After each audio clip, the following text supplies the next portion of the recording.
Hey guys, I'm gonna have to resist the urge of saying this is what mean or tangential exchange. This is a show, like a news show, but kind of is, kind of not. It's called Night of the Batman. I used to do it on my old YouTube channel, and basically I would just talk about everything Batman, and I thought of bringing it back as like a thing, not just with me, but with a guest as well. So today I have my wife sitting in with me if she wants to go ahead and introduce herself. Hi, I'm his wife. My name's Amanda. And we're here to talk about like just what the direction of the show is going to be. Generally, with the podcast, we're not just covering stuff that's like official releases. We'll also do like fan stuff, like fan written scripts, occasional fan films, that kind of thing. But just off the top, I know I used to do it solo. It's going to be cool having other people on it. And this is going to be a lot more laid back discussion versus what the show used to be, which was a lot more scripted stuff. I don't have time to write scripts anymore, and that's not really how I podcast anymore. So this is going to be the reboot of my actual ever first review show that I ever did. That's really cool. So tell me more about it. Basically, we're gonna do like rankings. How it started was I didn't know how to review when I was younger. I think I started it when I was in high school, and so I would just go very like pro con kind of thing, like positive, negative, and like I know how to review things now, so I don't really do that anymore. But yeah, this one's going to be much more like I don't think I'll even do like the star system anymore unless we're doing rankings and that's different. But like it's going to be kind of like my other stuff, like what mean, where I don't really believe in the star system or like I don't believe in it for me. I can't really like try to quantify like this is this amount of stars. It's not my thing. Will you ever make a tier list? Like oh for the for like rankings and stuff or Yes. what do you mean by tier list? So it's actually a really popular thing that a lot of creators will do where they will create like tiers. So like God tier, Like S A tier? yeah, Okay. A tier, B tier, and like D tier is like bad. Yeah. Um, would you ever do like a tier list of like all the Batman movies? Like a ranking thing, yeah, probably. I know that I talked to Trip about like ranking like because superhero stuff you should know did this and I like the idea of doing it like just it would be fun and it wouldn't really require a lot of knowledge on the other person's part, but like just ranking bat suits is one of the things that we were gonna do for fun. Okay. Yeah, like stuff like that, or just um like stuff like that, and then like occasionally also I was kind of inspired to get back into it from comic pop where you have one person who actually, and other things do this too, but where one person has actually read whatever the story is and then he kind of describes it to other people or describes like how he felt reading parts of it. 'Cause I know certain people aren't gonna have the time to be like, let me sit down and read this entire book. So like I can just tell them about it and get their honest reactions to it. And that'd be kind of cool and kind of like an education tool for people. And I thought maybe we could even go in that direction with the Batman show where we kind of try to educate people while also like reviewing, but like, just go in depth into like maybe corners of the Batman universe that some people don't know about. Okay. But yeah, what do you think about that? Um,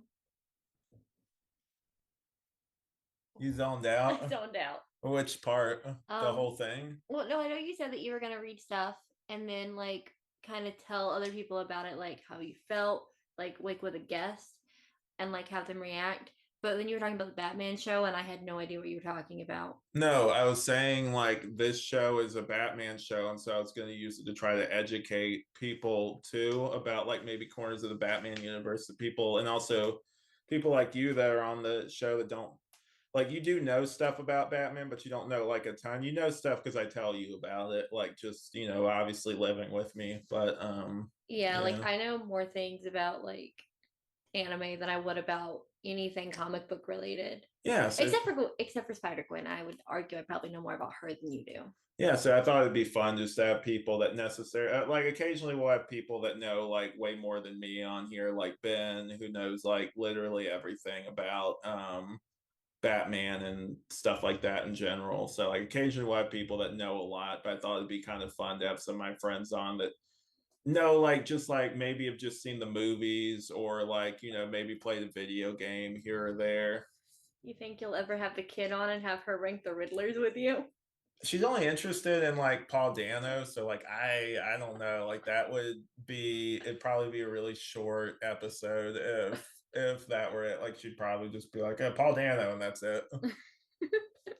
But yeah, I'm really excited about this. I've been looking forward to it for a while. I'm glad that we're finally doing it, and also it feels kind of like coming home a little bit because I my first ever review show, and now I'm starting it back with a lot more experience with like podcasting and in general, like doing stuff like this. Do So you like feel it's a bit really of cool. freedom from from the rigidity of how it used to be? Yeah, well, even back then, I wanted to have people on. Like it was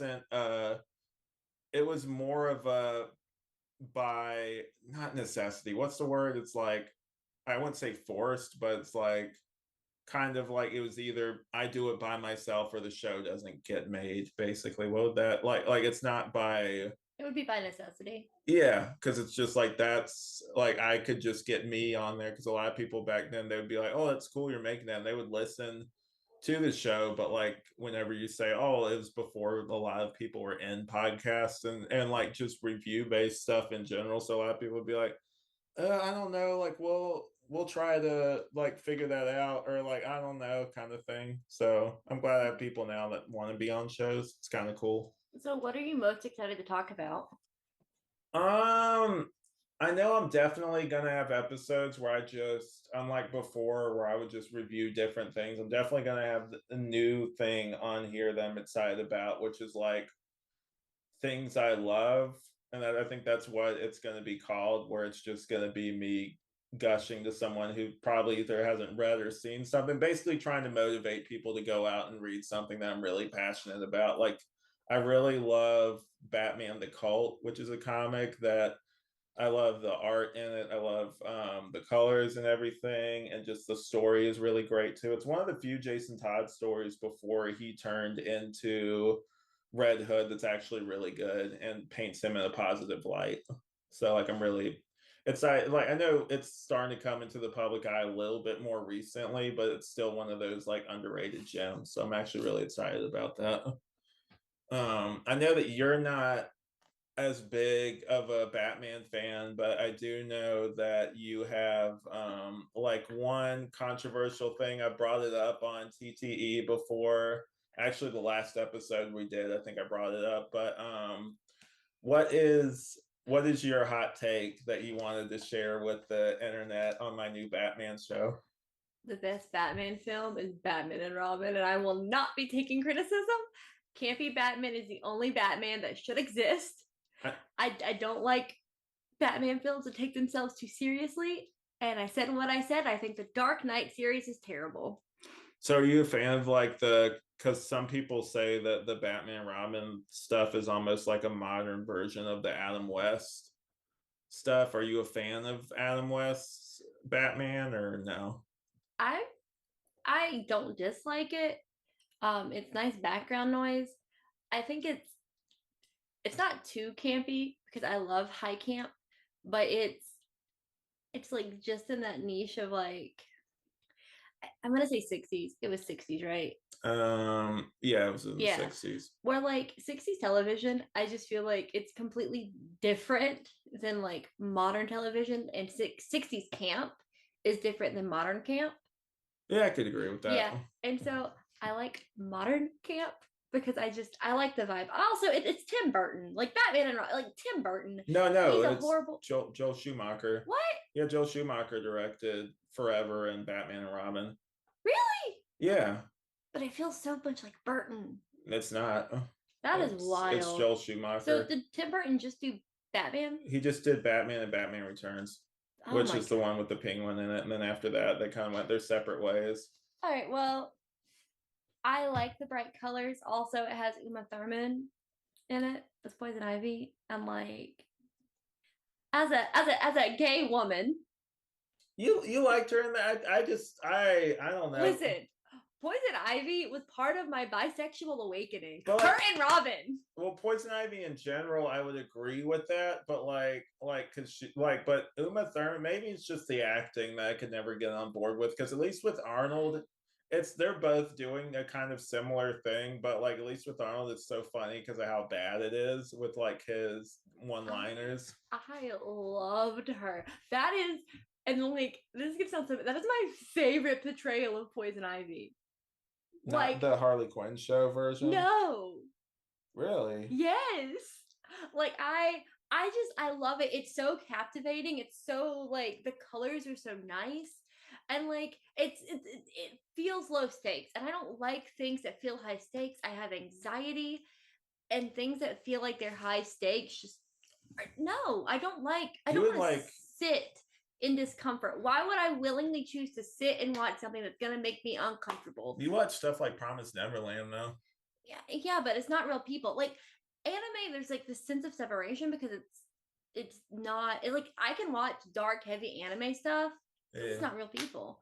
But like that's why I don't like watching like filmed media, which is why Oh, okay. You I never would told me that. That's I actually interesting. yeah, because like it they're like I don't know. Also, it's just uncomfortable because like they're people and like you don't know where to look because you don't want to like look at their faces because like, yeah. What are you talking about? You don't want to. You lost me for a second Well, there. What do you well, mean? because like it's just uncomfortable. It's just like especially if it's just like a person talking on a screen like. It's like when you actually like watch a YouTube video versus you just have it on in the background if it's like a person talking because it's uncomfortable. I don't have that. I don't. I don't Maybe I'm know. autistic. Yeah, I was like, I was trying to ride with you there, but I don't know what you're talking about. I'm very You don't get confused. uncomfortable making eye contact with like Well, yeah, actors like in in movies. person. No, Not when there's like a screen separating me, like they can't actually see me. I know, but it's just I don't know. But like I don't like prolonged eye contact in general is uncomfortable, and like with a screen, like they won't look away, and so you I They can't see you. stop looking at me. No, we're learning new things. I'm learning new things about you with Poison Ivy, and I'm also learning things about you Also, with like live action people. Also, Robin was so pretty. I literally like it because the actors were attractive, and George Clooney is Bruce Wayne. Like he is A lot Bruce of people Wayne. want him to. I don't think he would do it. I think that time has kind of sailed with him.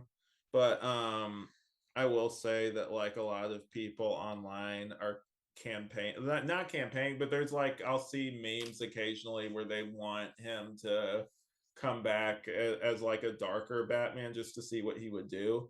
No, because my thing is like he's a great actor and he could do it. I would just be just morbid curiosity just to see what he would do. I think that time has passed. I don't think he'd do it now. George Clooney is too old to be Batman. I said what I Well, no, said. no, because in this one he would be playing an old Batman. Like he'd be playing like Dark Knight Returns Batman. Only way that it would work is if it were like Batman Begins, like a live action adaptation of that. Batman Begins. Not Batman. Batman Beyond. Batman Oh, Beyond. okay. My bad. The I'm just bees got correcting you me. because like one, so I could figure out what you're talking about. Two, so the nerds on the internet, if anyone watches this, not like, it's actually this. Me.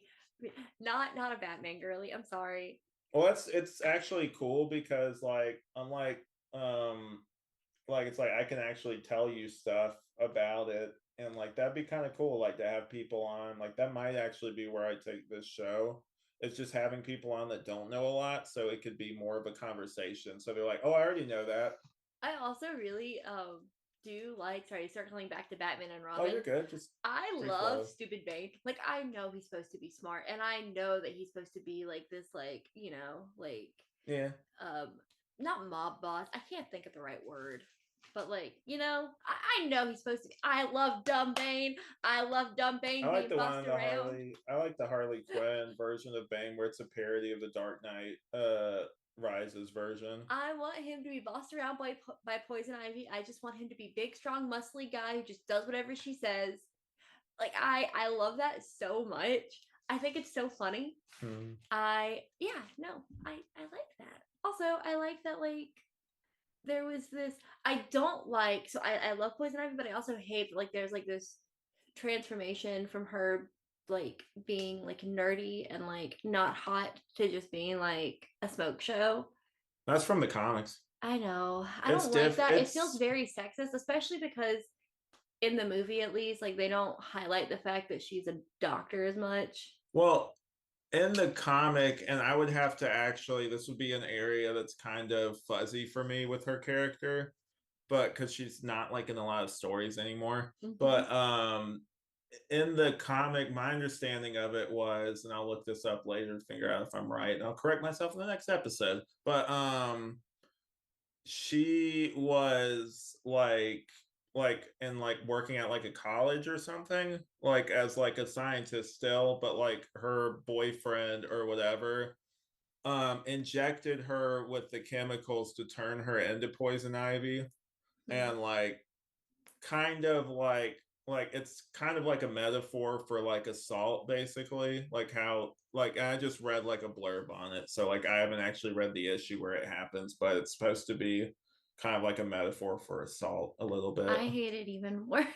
Well, Well, I okay, like so hypersexuality is like a valid trauma response to well assault. no However, I hate it even more. I don't know. well I my thing, I was gonna say, I wasn't actually done, but I was gonna, sorry. you're good, but I was gonna say that like she doesn't like men, or she doesn't seem to in some interpretation, so I was gonna say if that's the case, then it would make sense why she's always trying to like poison men and stuff, like that would kind of thematically like make sense. Hmm. But yeah, like it, I think that there's a way to do her, and like sounded weird, I didn't mean it like that, but there's a way to handle that character in like the modern day where it would still work, where she could be like, because she floats between like being like an anti-hero and being like a villain. It just depends on who's writing her. I like you mentioned the Harley Quinn adaptation. I like her in that. I like her as like a environmentalist, like an activist, Yeah. where she just like does not like humans. Plants all the way. Yeah, well, she's just like in that one, she's much more humanized, and also in Arkham Knight, they humanize her too, because she actually ends up saving Gotham, which is Mhm. really cool. Or saving Gotham somewhat. I think she works better as like kind of like a morally gray character instead of straight up just like a villain. Are you gonna highlight any of the sidekicks? Um, well, I used to, sorry, car outside. I used to do, it's locked, dude. I used to do like a character spotlight on my old channel. I was thinking about bringing that back too, where like I would highlight different characters and basically talk about their histories and stuff like that. So like Dick Grayson. Can I be on here when you talk about Dick Yeah, we Grayson? can do a deep Because I dive have on it. opinions on Dick Grayson. Yeah, like we can do like a deep dive on that character. For certain ones though, I know that we will probably have to stick to certain, because there's so much for like say someone like Robin, where you're like, the Dick Grayson version of Robin, that we'd probably just have to stick to a certain like either era, or like either just the comics, or like just the TV or the movie version. Like we would just have to stick to a certain one, because otherwise it'd be like a 4 hour long video. Because I just want to talk about how the like comics sexualize him because I love that so much. Yeah, I think and I know about that too. I think that like with stuff like that, that if we're gonna sexualize women in comics, we should also sexualize both. I'm like, it should be like a two-way street. I'm like, just for all like being fair though, so it's not like gross. I'm like, if you're gonna sexualize them, sexualize both. Mhm. But yeah, I know me and you probably in the future will do Batman and Robin, probably just talk about the movie. Because I'm gonna do that too. I might bring on people and just have them talk about, because I've seen other people do it and I kind of like the idea of it. Like bring someone on and have them talk about their favorite either story or like movie or like short or anything like that, and just have them talk about it because I think that'd be good in generating content and everything. What were you gonna say? I was thinking about, sorry, I got distracted. I was thinking about the Batgirl in Batman and Robin, and Hmm. how I do not like that she's not Barbara Gordon. Yeah, I don't like that either. That's my only complaint. Like my only complaint about that entire thing. Well, my So thing with that too is that if she ended up being one, it was kind of too little, too late. It's like the fourth movie in the series. If they wanted to set up Barbara Gordon, they probably should have started doing it like earlier on. But yeah. they didn't do stuff like that back then. It was just kind of like this is the story for this one. They weren't really concerned with continuity back in the 90s, really. I Yeah. mean, clearly just look at TV or anything. Well, to be fair, with TV, like people, their binging wasn't a thing in the 90s, or it wasn't as big of a thing because you would have to own like a box set where you'd have to be watching a marathon. Yeah, And so you're not going to catch little things like that in the way that we do today. yeah. Um, And so a lot of them were like episodic, or like some of them like literally for I think it was this is totally unrelated to Batman, but I'm gonna talk about it anyway.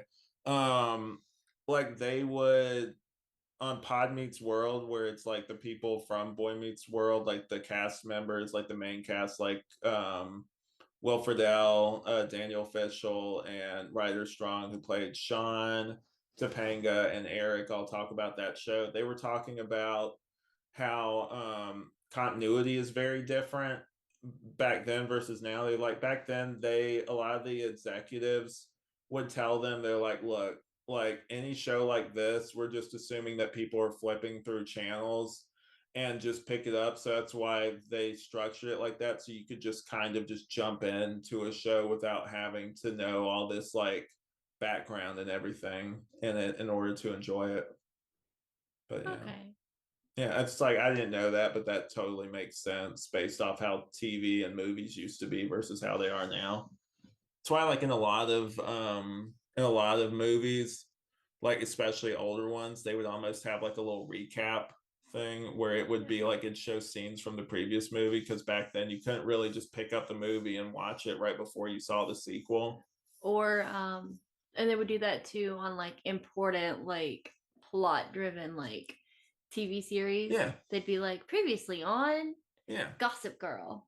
Or like Smallville. I remember Smallville was one of the first superhero like things that I thought was like adult. I mean, it is in places, but I remember when I was younger and like I was in like sixth or like fifth grade, like no, this is like adult TV and stuff. And like for a sixth grader, yes, it is.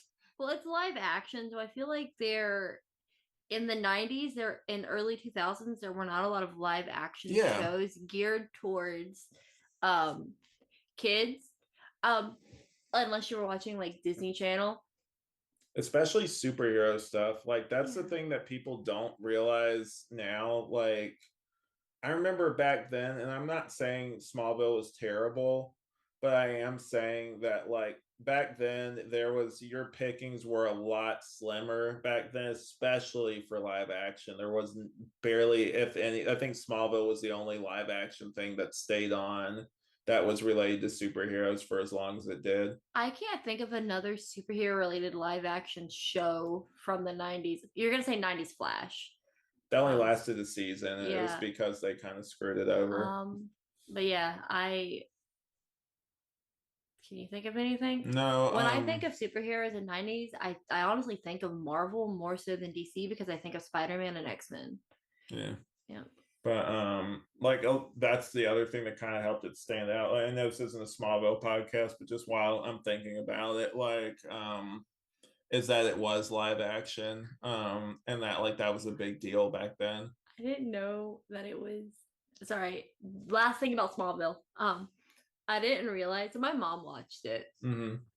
when it was airing, and I would occasionally like watch it. I did not. It did not click in my head. I did not know Superman was Clark Kent So I didn't realize it was like a Superman show. It took me a minute too. Like I had to start hearing names and stuff because like, and I'm gonna speak. This is actually this can loop back to Batman and Robin, and I know you love that movie, but after that movie came out and did what it did, it Oh, people were really gun shy to go near superhero properties after that, and so like for a while a lot of stuff was very like it was a superhero thing, but like you see like the X-Men or like other things like that, and they would really downplay the superhero aspect of it. They wouldn't have bright colorful costumes and anything like that because they were terrified of somebody walking in and being like, oh, these bright colors, this is like this Batman and Robin thing, which back like to a lot of executives and stuff back then were like, we don't want that kind of stuff.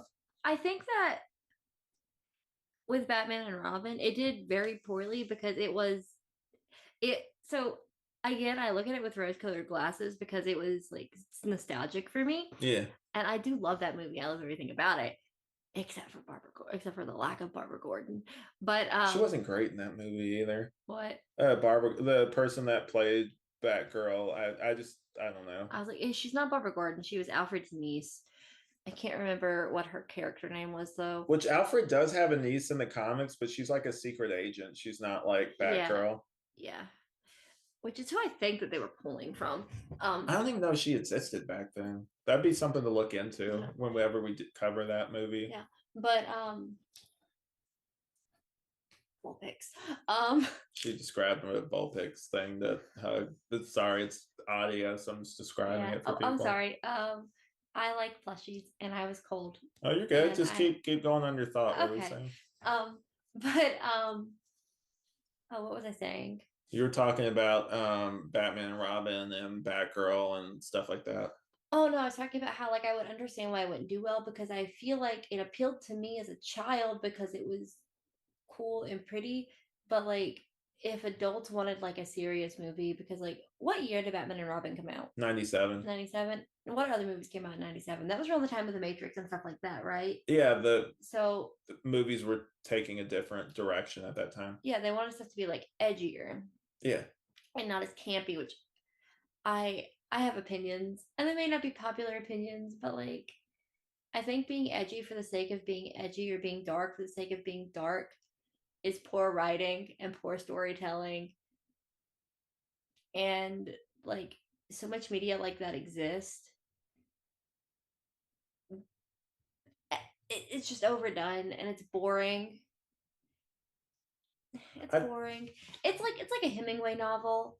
If you've read one, you've read them all. You've seen one, you've seen it all. um I will agree with you on that. I think that if you're gonna have like a story should, especially with like a dark and gritty things can work. It just you have to have a reason to be writing it like that. Like it has to have like a story reason. It can't just be like edge lord shit basically where it's like and I like parts of Zack Snyder's movies, but like I agree with a lot of people where they say a lot of it's just like trying to be dark and gritty to be dark and gritty. It comes off as trauma porn. Yeah. Yeah. What do you mean by that? I so I just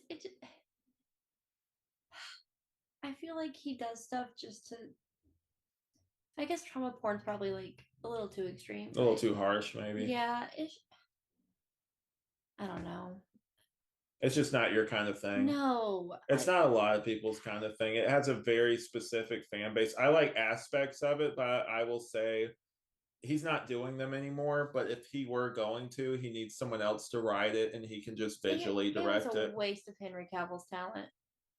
I liked him in Justice League, but that's like a 4 hour movie, which is ridiculous to try to get anyone to sit down and watch with you. It was a waste of Henry Cavill's talent. That boy did not get the smile, and that was a waste. And Superman's supposed to be happy, and all he did was take a character that's supposed to be upbeat and positive, like and beautiful, and just like this all American like hero, all American but not like American, you know, because he's like He's the an hero of the American alien. world. Yeah, like just this like symbol of hope, and of like peace, even though like, strong, fighty, muscly guy, but like a symbol of hope,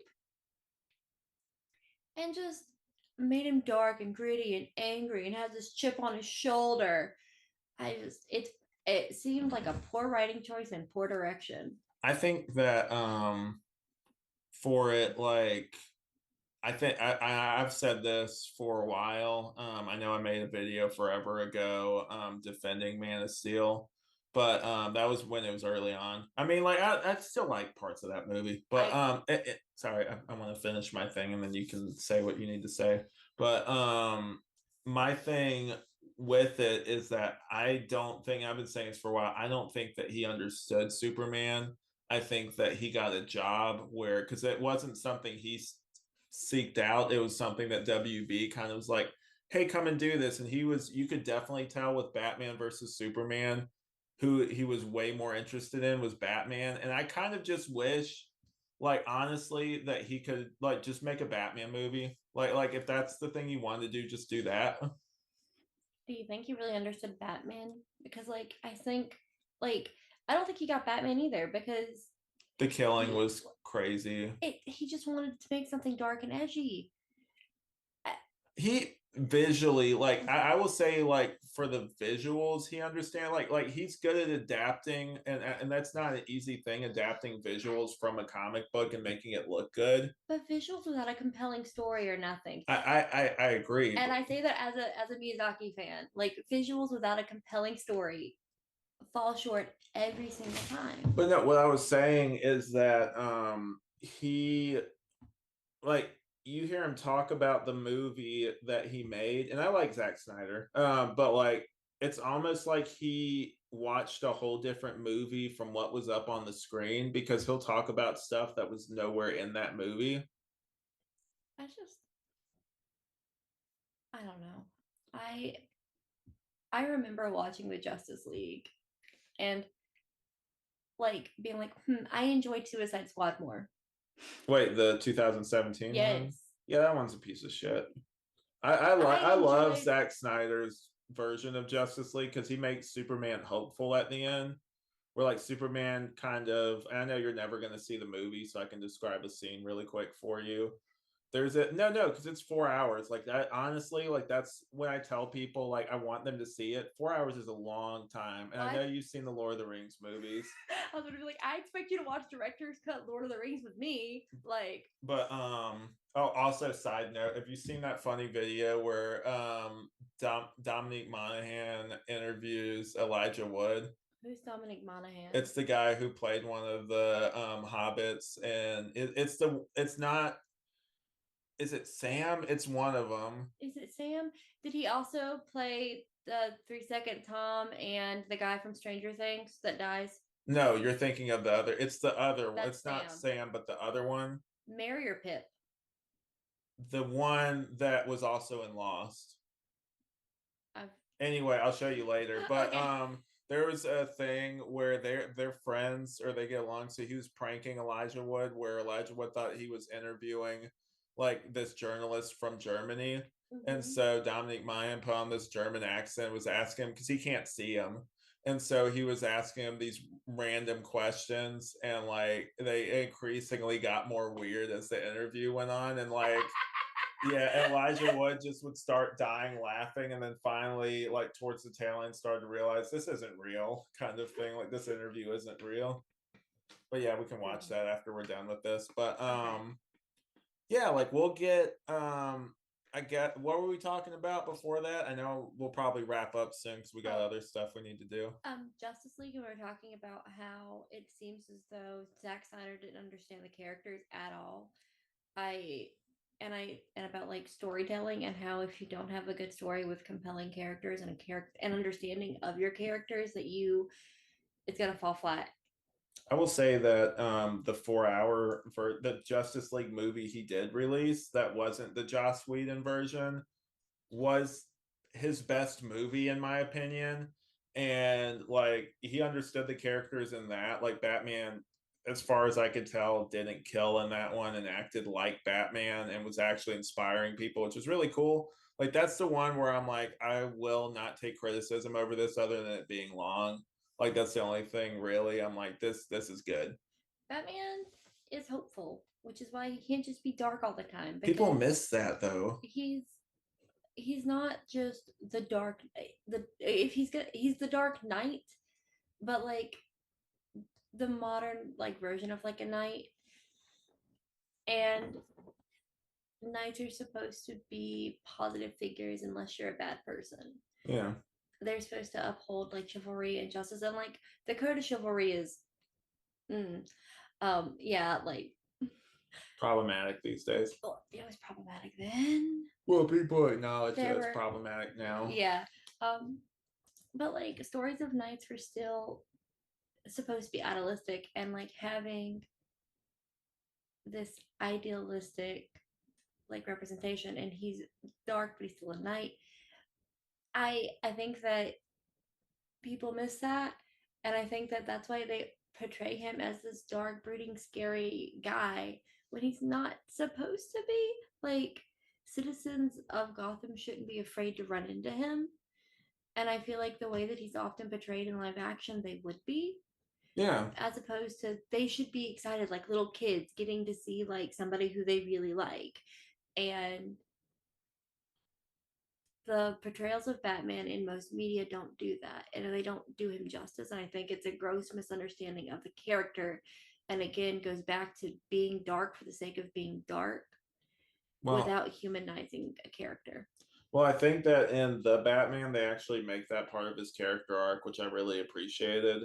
Where like he starts out as he wants everyone to be scared of him, and then towards the tail end, he's like he wants the like bad guys to still be scared of him, but like wants to also inspire hope with like the citizens and stuff. And I think that's going to be really interesting to see what they do in the next one. I hope they continue on that theme and continue to evolve him because the guy Matt Reeves who's making those is a big fan of the old 60s Adam West thing, and you can even see it in his in the how the cowl is made. Like it kind of looks uh like a homemade like dark leather version of Adam West's costume a little bit. I love that movie. Yeah, it's really good. It's and I know you're not as crazy about the Nolan movies. I think the biggest problem is the growling. Like the first one, it's not as bad. Yeah, it's like everybody made fun of that. It's a bad choice. Like I like Christian Bale, but I think that was a bad choice. And the second and third one wasn't his fault because they artificially deepened his voice, so that's not actually how his voice sounded when he was recording it. That's been my favorite Christian Bale role. How's Moving Castle? Yeah. Yeah, but yeah, it'll be interesting to get more in depth into this stuff as time goes on. This was a fun just discussion about it. I guess we'll just go ahead and wrap this up. In the future, I think the next one we'll probably do is I might try to get Trip on and do a ranking video of the different bat suits, which would be Okay. kind of just a fun thing for him because I know he says he doesn't know a lot about Batman. It's Mhm. so weird because I'm so used to having you and him, or just you, him and like me on there, just like some combination of that. So it's interesting doing one because we haven't done one where it's just me and you in like a while. Last thing we did, I think, was when we were doing Miyazaki month, which was a while back. Yeah, that was like a year ago. It wasn't a year ago. I can pull up when we posted it, but we'll do that after we Yeah, I was finish. about to say we can wait. But yeah, so I hope you guys enjoyed listening to this. It's definitely a new experience recording um something Batman related where it's not just me talking about it. So that's kind of fun too, especially with this new version of my old show. Is actually really cool. So I enjoyed recording this episode. I hope you guys enjoyed listening, and I'm just gonna go ahead and wrap it up now. I'm Alex, I'm Amanda. and this has been Night of the Batman. I wanted to say something Oh, else. I'm not done.